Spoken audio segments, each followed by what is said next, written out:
Moja kati ya habari ya kufurahisha sana kwa mashabiki wa mwanadada Wema Sepetu, bana, siku ya leo kuna video ambayo imeweza kusambaa kwenye mitandao ya kijamii ikiwa inamuonesha mrembo Wema Sepetu akiwa anafanya baby shower ya mtoto wake ambaye anakuja.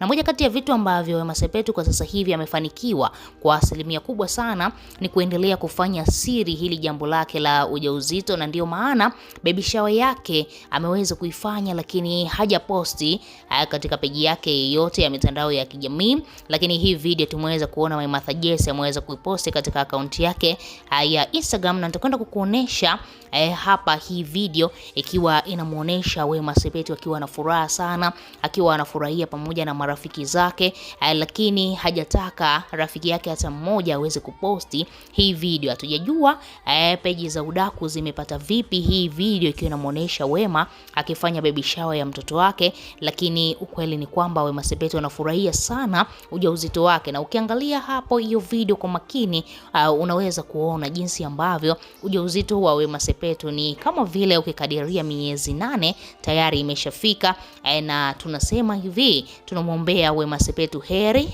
mtoto wake aweze kuja duniani salama, kwa sababu kila Mtanzania amekuwa akitamani sana huyu Tanzania sweetheart aweze kupata mtoto, kwa sababu ameshahangaika sana huku na kule bila mafanikio yoyote. Ameshafanya vitu vingi sana Wema Sepetu, ameshatumia dawa nyingi sana ili mradi tu aweze kufanikiwa kuitwa mama, na hatimaye tunaweza kusema Mwenyezi Mungu amtupe mja wake. Wema Sepetu amefanikiwa kupata ujauzito, na mpaka sasa hivi ameshajua kabisa sio vizuri kuanika kila kitu mitandaoni, na ndio maana tunaona kila jambo analifanya kwa siri sana. Hata hii baby shower tulidhani labda angefanya mbele za watu au hadhara au angeposti kwenye mitandao ya kijamii, lakini haikuwa hivyo. Ameamua kufanya kwa siri yeye pamoja na marafiki zake, lakini ni jambo zuri, jambo la heri, na tunaendelea kumuombea Wema Sepetu aweze kujifungua salama. Lakini ukipitia katika comment nyingi, bana, Whozu amesifiwa sana kuonekana kwamba ni mwanaume wa shoka,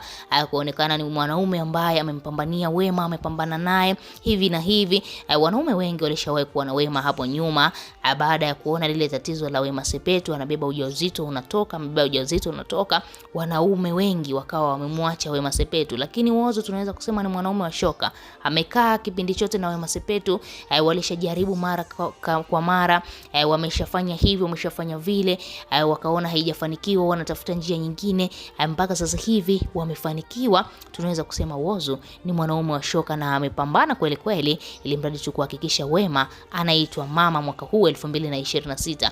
Wewe kama shabiki una lipi la kuzungumza? Tuachie maoni yako, lakini pia usisahau kusubscribe chini ya video hii.